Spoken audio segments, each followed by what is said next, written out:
ఏంటి తాత ఇవి? బండి గురిజకాయలరా. బండి గురిజకాయలు మొన్న తెచ్చినాం కదా మనం.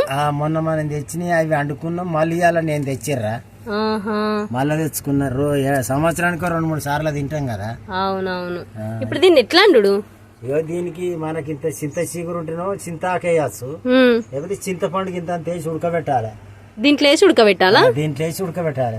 ఉడకబెట్టి ఉడికినాక ఇగో గిట్లా గిట్లా అంటే ఇది వస్తుంది. ఇగో గిట్లా మన చిక్కుడుగా ఆర తీస్తాం చూడు, అదే మాదిరిగా ఇక గిట్లా మనం తీయాలి. ఉడికినవాలి ఇట్లా తీస్తే ఈ పచ్చడి వస్తుంది.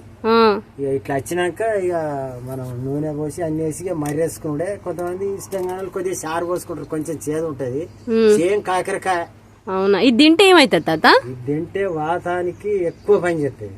తిమ్మిర్లు ఎక్కువ వాతం గురించి తిమ్మిర్లకే మంచి పని చేస్తుంది. అవునా? బండి గురిజకాయలు కదా ఇవి? బండి గురిజకాయలు ఖచ్చితంగా సంవత్సరానికి 2-3 సార్లు తినాలి. సరే తాత.